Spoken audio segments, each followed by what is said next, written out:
नमस्कार साथियों, स्वागत है आप सभी का अंकित इंस्पायर्स इंडिया पर। देश की राजधानी दिल्ली में हुआ छात्र आंदोलन तो आप सभी को याद होगा, जिसमें तमाम अभिनेता और राजनेताओं ने मंच पर पहुंचकर देश के छात्रों की मांग की पूर्ति के लिए प्रोटेस्ट किए थे। प्रोटेस्ट का नतीजा हुआ सरकार को झुकना पड़ा और देश के शिक्षा मंत्री को अपने पद से इस्तीफा देना पड़ा। एक और प्रोटेस्ट है जो इस समय देश की मिनरल कैपिटल कहा जाने वाला राज्य झारखंड, जो कि देश के अंदर उजाला करता है, जहां से निकला कोयला थर्मल पावर के अंदर यूज होकर बिजली उत्पादित करता है, वहां पर हजारों छात्र सड़कों पर कुछ इस प्रकार से निकलकर सरकार के खिलाफ एक मांग रख रहे हैं, सरकार के खिलाफ प्रोटेस्ट कर रहे हैं। इस प्रोटेस्ट में उमड़ी हुई भीड़ को देखकर यह अंदाजा लगा सकते हैं कि तमाम छात्र सरकार के सामने कुछ ऐसी बात रख रहे हैं जिसे सरकार नहीं सुन रही है। आफ्टर ऑल छात्र चाहते क्या हैं? छात्रों की मांग क्या है जिसके चलते छात्र भूख हड़ताल पर हैं, छात्र डटे हुए हैं, लगातार प्रोटेस्ट में हैं? आज के इस सत्र में डिटेल से डिस्कस करेंगे। आफ्टर ऑल जेपीएससी का वो कौन सा मामला है जो छात्रों के बाद, छात्रों के उठाए जाने के बाद वहां के चेयरमैन को इस्तीफा देकर के भी शांत नहीं हुआ है? झारखंड के ये तमाम छात्र लगातार मांग में बार बार एक ही सवाल कि कहां है देश भर के राजनेता, कहां हैं राहुल गांधी, कहां है केजरीवाल, कहां है सीजेपी, जो दिल्ली में थे लेकिन यहां के छात्रों को अलग मान रहे हैं। असल में झारखंड का आंदोलन किस तरह से राजनीति में अलग हाशिए पर है, इसकी चर्चा भी करेंगे। समझेंगे कि यहां छात्र प्रोटेस्ट क्यों कर रहे हैं, असली मसला क्या है, और देश की दो राजधानियां, एक राजनीतिक राजधानी दिल्ली और एक मिनरल कैपिटल झारखंड, किस तरह से कुछ दूरी से इतना ज्यादा फासलों में बदल गया। आगे बढ़े उससे पहले से आप छोटी सी रिक्वेस्ट, और वो ये कि अगर आप इस चैनल पर नए हैं तो सब्सक्राइब कर लीजिए, क्योंकि चैनल को सब्सक्राइब करके आप हमें और भविष्य में इस तरह की वीडियो बनाने के लिए प्रेरित करते हैं। चलिए शुरुआत करते हैं। साथियों, जैसा मैंने आपसे कहा, देश के अंदर सबसे ज्यादा मिनरल पाया जाने वाला राज्य झारखंड, जो कभी बिहार का हिस्सा हुआ करता था, इन दिनों सुर्खियों में है। और वो सुर्खियों में है यहां पर हो रहे छात्र आंदोलन के चलते। यहां की राजधानी रांची के अंदर छात्र लगातार प्रदर्शन कर रहे हैं। ये छात्र असल में यही कहते हुए पाए जा रहे हैं कि देश को कोयला, लौह अयस्क, तांबा, यूरेनियम, बॉक्साइट, अभ्रक, चूना पत्थर जैसा मिनरल देने वाला राज्य आज अपने छात्रों को क्यों अंधकार में डालकर रखा हुआ है। एक वीडियो बहुत ज्यादा सोशल मीडिया पर वायरल हुआ कि नेशनल मीडिया हम पर चर्चा क्यों नहीं करता।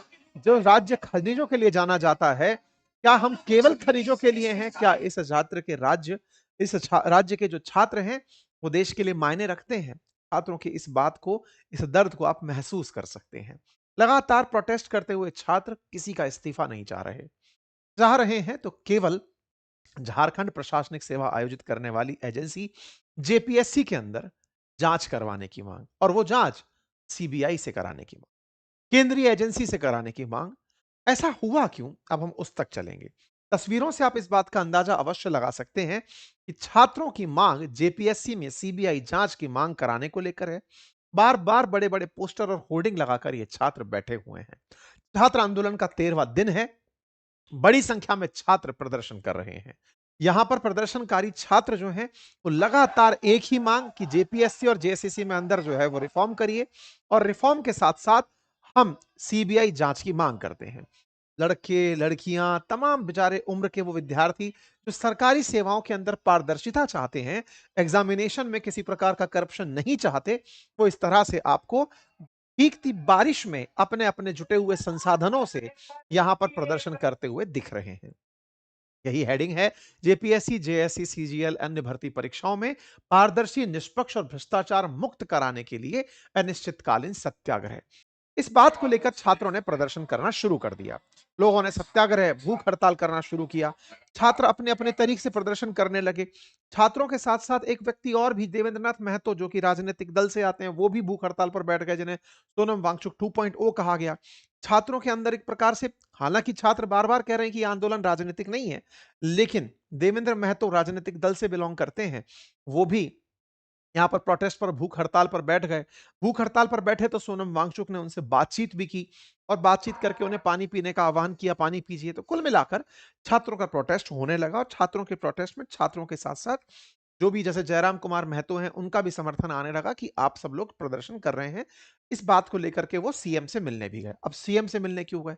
असल में झारखंड के अंदर जो शिक्षा विभाग है, वो सीएम के पास ही है। हेमंत सोरेन के पास ही शिक्षा विभाग है, तो उनके पास भी बार-बार इस बात को लेकर मांग उठ रही थी। छात्रों का कहना क्या था? उनका कहना था कि साहब ये परीक्षा केवल जेपीएससी की बात नहीं है। आपकी जेएसएससी की बात हो या राज्य भर्ती एजेंसी जितनी भी हैं, उनमें सब जगह अनियमितताएँ हैं।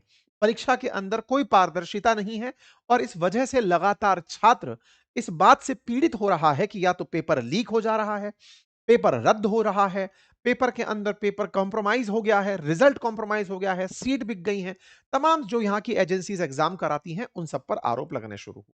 धीरे-धीरे पता चलता है कि जेएसएससी सीजीएल जो है, 2023 में आयोजित हुआ था, उस पर पेपर लीक के आरोप लगे। मामला सीआईडी तक पहुंचा, जो स्टेट की जांच एजेंसी है। जेपीएससी सिविल सेवा परीक्षा के अंदर प्रारंभिक परीक्षा के अंदर मामला निकला। ऐसे ही जेएसएससी के अंदर उत्पाद जो एक्साइज सिपाही भर्ती परीक्षा है, उसमें मामला निकला। और तो और 10वीं बोर्ड परीक्षा जो था, उसका प्रश्न पत्र सोशल मीडिया पर वायरल हो गया। ऐसे ही नीट यूजी का जो मामला हुआ था, वो पेपर भी झारखंड के हजारीबाग और देवघर का नाम उसमें सामने आया था कि यहां पर भी कई सुराग ऐसे मिले थे। इसका मतलब झारखंड के अंदर कई स्तर पर परीक्षाओं के अंदर धांधली की बात सामने आई। यूपीएससी की इन परीक्षाओं को लेकर के सवाल उठने शुरू हुए। उनमें प्रमुख 14वीं सिविल सेवा परीक्षा, फॉरेस्ट रेंज ऑफिसर परीक्षा, सहायक वन रक्षक, झारखंड पात्रता परीक्षा, परियोजन प्रबंध भर्ती, सिविल जज, medical college assistant professor, APP, ये तमाम परीक्षाएं थी। जब आंदोलन बढ़ने लगा, छात्रों का प्रोटेस्ट होने लगा, तो आयोग ने इस परीक्षा को अपरिहार्य कारण बताते हुए स्थगित कर दिया। मतलब जेपीएससी का जो मेंस होना था, उसे स्थगित कर दिया गया। इससे पहले भी तमाम जिन जिन परीक्षाओं को छात्रों ने उठाया था, उनकी हेडलाइंस एक बार के लिए आप यहां पर देख सकते हैं। हमने इस विषय के ऊपर आज से एक हफ्ते पहले डिटेल में आपको यूट्यूब पर भी, अपने ट्विटर के ऊपर भी, 2 अगस्त के दिन अपने ट्विटर के ऊपर भी, इससे पहले इंस्टाग्राम पर भी हमने आपको कंप्लीट अपडेट दिया है। तो यानी छात्रों की मांग में एक मांग और निकली। असल में जेपीएससी की परीक्षा आयोजित कराने वाली जो संस्था है, मतलब जो एजेंसी है, उस एजेंसी ने एक व्यक्ति के ऊपर सवाल उठाए और वो व्यक्ति अभय तिवारी नाम से पता चला। ये जो व्यक्ति है, जिसका नाम आपने अभी ये देखा, डाटा प्रोसेसिंग यूनिट टीडीपीएल, इसके अंदर ये पूर्व में मैनेजर पद पर रहा है। इसको ही असल में मास्टरमाइंड बताया जा रहा है। कहा जा रहा है कि अभय तिवारी 13 साल में 12 प्रतियोगी परीक्षाओं को पास कर गया, जिसमें इसके द्वारा जो भी परीक्षाएं थी उनकी एक पूरी फहरिस्त है। पुलिस अवर निरीक्षक परीक्षा, भारतीय नौसेना परीक्षा, भाभा परमाणु अनुसंधान परीक्षा, तमाम परीक्षाओं को यह व्यक्ति पास कर गया। कारण क्योंकि ये इस कंपनी के अंदर प्रबंधक का काम संभालता था। आज ये व्यक्ति पौड़िया हाट के अंदर प्रबंध अधिकारी के पद पर बैठा हुआ है और इसके कई जो रिश्तेदार हैं, जो कि इसी एजेंसी से जो जो परीक्षाएं हुई उनके माध्यम से सेलेक्ट होकर बैठे हैं। तो बोले ये असली मास्टरमाइंड है। इसका भाई और पत्नी जो है इसकी झारखंड सरकार में नौकरी कर रहे हैं। तो बोले जिस एजेंसी ने इतनी सारी परीक्षाएं आयोजित कराई हो, क्योंकि ये खुद पास हो रखा है, ये असली मास्टरमाइंड है। तो मास्टरमाइंड है तो इसने, इसका मतलब पेपर पहले भी कॉम्प्रोमाइज किए हैं। इसलिए छात्रों का कहना है कि हमारे यहां पर जो जेएसएससी और जेपीएससी की परीक्षा कराने वाली संस्था है, पहले तो उसको रद्द करो, उसके जगह टीसीएस जैसे कि संस्थान को आप एंट्री करवाओ और हमारी परीक्षा के अंदर पूरी तरह से पारदर्शिता लेकर आओ। अगर आप ये काम नहीं करते, यानी सीबीआई से जांच नहीं कराते, उन पूर्व परीक्षाओं को रद्द नहीं करते, नए पदाधिकारी नियुक्त नहीं करते, पारदर्शिता के लिए हमें आश्वस्त नहीं करते, तो हम विधानसभा का घेराव 10 तारीख को करेंगे। यह है साहब कुल मिला के मामला। अब सवाल आता है कि ये मामला दिल्ली से अलग कैसे हुआ? मतलब दिल्ली में और यहां तक झारखंड में ये मामला अलग कैसे हुआ? तो देखिए, जहां तक बात है नीट से जुड़े मामले की, जब नीट का मामला था तो नीट एक केंद्रीय परीक्षा हो गई जिसमें हर देश, अपने देश का हर राज्य का बच्चा पार्टिसिपेट कर रहा है। जबकि ये जो आंदोलन है ये झारखंड से जुड़ा आंदोलन है, ये सच है। लेकिन छात्र झारखंड का है तो इसी देश का। जब नीट परीक्षा में आंदोलन के अंदर पार्टिसिपेट करने तमाम राजनेता और अभिनेता आकर पहुंचे, तो सवाल यह बनता है कि वो खुद तो तब भी नीट दे नहीं रहे थे, लेकिन केंद्र सरकार के सामने वो बात रखने पहुंचे थे। अगर ऐसा ही है तो छात्रों से जुड़े मुद्दे पर ये लोग जब हजारों की संख्या में झारखंड का बच्चा, और वो भी किसी बिना किसी राजनीतिक मांग के, वो ना किसी मुख्यमंत्री का इस्तीफा चाह रहा, ना शिक्षा मंत्री का इस्तीफा चाह रहा। वो तो मांग चाहता है कि इस परीक्षा की जांच सीबीआई से करा लो। वहां पर ये लोग नदारद क्यों हैं? क्यों यहां पर राजनीतिक दल किनारा कर रहे हैं, अपोजिशन किनारा कर रहा है? सबसे पहला सवाल कॉकरोच जनता पार्टी से ही पूछा गया कि भाई जब आप लोग वहां मुद्दा उठाए थे तो यहां क्यों नहीं उठाए? इस पर आरोप लगा कि सीजेपी दोहरा रवैया उठा रही है। स्वाति मालीवाल ने इस बात पर आरोप भी लगाए। हालांकि इस पर सीजेपी ने अपनी चुप्पी तोड़ते हुए कहा कि वो छात्रों का समर्थन करेगी। अभी के लिए दीपके ने अपनी तरफ से छात्रों से बात करते हुए कहा कि वो इस मामले में साथ हैं और वो जल्दी ही जैसे तबीयत ठीक हो जाएगी तब इसमें शामिल भी होंगे। उनको टाइफाइड हुआ है, उन्होंने ये जानकारी अपनी तरफ से साझा करी। तो उन्होंने कहा कि हम झारखंड के अंदर प्रोटेस्ट को सपोर्ट करते हैं। झारखंड के अंदर या सीजेपी जो है वो एक प्रेशर ग्रुप की तरह बिहेव कर रही है, कोई राजनीतिक दल नहीं है। तबीयत सही हो जाएगी उसके बाद में वो उसे ज्वाइन करेंगे। हालांकि इस पर छात्रों की तरफ से कई जगह पर टिप्पणी भी निकल कर आई। कुछ छात्रों की इसके ऊपर प्रतिक्रिया निकल कर आई कि ये जितनी भी चीजें आप बता रहे हैं, इस पूरी कहानी में दीप के जिस बात को रख रहे हैं कि उनकी तबीयत ठीक नहीं है, लेकिन वो एक तस्वीर में कोल्ड ड्रिंक पीते हुए दिखाई दिए। तो कोल्ड ड्रिंक पीते हुए दिखाई देने पर उनके सवाल किए गए कि साहब टाइफाइड है और आप कोल्ड ड्रिंक पीते हुए दिखाई दे रहे हैं। कुछ लोगों ने उन पर इस तरह की टिप्पणियां भी करी कि आप व्यस्त हैं। खैर ये सब चीजें निकल करके बीच में आई कि 4 तारीख को बोल रहे हैं कि टाइफाइड है और बाद में एक ठंडी कोल्ड ड्रिंक पीते हुए दिखाई दे रहे हैं। वहीं जहां तक बात छात्रों की हो, तो छात्र इस विषय के ऊपर अपनी तरफ से ये प्रतिक्रिया देते हुए दिखाई दिए कि हम चाहते ही नहीं है कि सीजेपी के वो नेता यहां पहुंच करके राजनीति करें, क्योंकि हम यहां पर राजनीति चाहते ही नहीं है।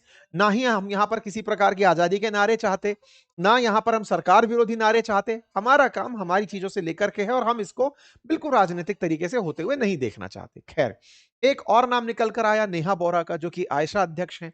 उन्होंने भी कहा है कि वो यहां पर पहुंचेंगी और वो 7 तारीख को ही विधानसभा का घेराव करेंगी, जबकि यहां पर छात्रों ने पहले से ही अनाउंस 10 तारीख का किया हुआ है। नेहा बोरा आयशा की अध्यक्ष हैं और वहां पर वो जो ऑल इंडिया स्टूडेंट एसोसिएशन है उसके अध्यक्ष हैं।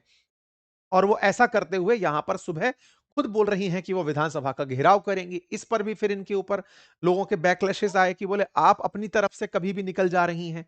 छात्रों ने 10 तारीख बोल रखा है, अब आपको लग रहा है कि वहां पे मीडिया पहुंचना शुरू हुआ है तो आप वहां पहुंच जाएंगे। ऐसे में छात्र जो यहां पर हैं उन्होंने साफ कहा है कि देश विरोधी नारे लगाने वालों को हम यहां मंच पर नहीं आने देंगे। तो कुल मिलाकर के दिल्ली से अब तक आंदोलन यहां क्यों नहीं पहुंचा या दिल्ली के नेता यहां क्यों नहीं पहुंचे, उसके कारण एक एक करके आपके सामने आते चले जा रहे हैं। इसके बाद जहां तक राजनीतिक दलों की बात हो, बात कांग्रेस की हो, तो कांग्रेस की तरफ से राहुल गांधी जी अभी भी लगातार छात्रों की मांगों को लेकर के सक्रिय हैं। कोटा हो, देहरादून हो, प्रयागराज हो, अभी वो प्रयागराज के अंदर गूंज कार्यक्रम करवा रहे हैं। उन्होंने जंतर मंतर की जगह पीएम आवास को चुना, छात्रों के साथ लगातार संवाद के लिए तरीके अपना रहे हैं। लेकिन छात्रों का कहना है कि जब आप इतना ही कर रहे हैं तो झारखंड भी आ जाइए और झारखंड के ऊपर भी कुछ बोल दीजिए। सवाल का जब और तह तक जांचने पहुंचे तो पता चलता है कि कांग्रेस और झारखंड के अंदर जो सत्तारूढ़ पार्टी है, सोरेन की जो पार्टी है, इनके बीच में गठबंधन सरकार है। असल के अंदर इन दोनों की सरकारें चल रही हैं। तो बोले अपनी ही सरकार के खिलाफ कोई कैसे प्रोटेस्ट करे? झारखंड विधानसभा में 81 सीटें हैं और 81 सीटें में जो झारखंड मुक्ति मोर्चा जिसके सोरेन है, उसके पास 34 सीटें हैं और कांग्रेस के पास 16 हैं। तो कांग्रेस की मदद से यहां सरकार चल रही है, तो बोले वो उसके खिलाफ कैसे प्रोटेस्ट करने जा सकते हैं? लोगों का ये तर्क निकल कर आया। इसी के चलते बीजेपी के जो एमपीज हैं, क्योंकि बीजेपी यहां विपक्ष में बैठी है, वो पार्लियामेंट में इस बात को लेकर के प्रदर्शन कर रहे हैं। उनका मुद्दा है कि साहब जेपीएससी जेएसएससी के लिए छात्र प्रदर्शन कर रहे हैं, उस पर कोई कार्रवाई क्यों नहीं हो रही? तो झारखंड के सांसद हों या फिर बीजेपी के नेता हों, वो इस बात को लेकर के अपनी तरफ से प्रदर्शन कर रहे हैं।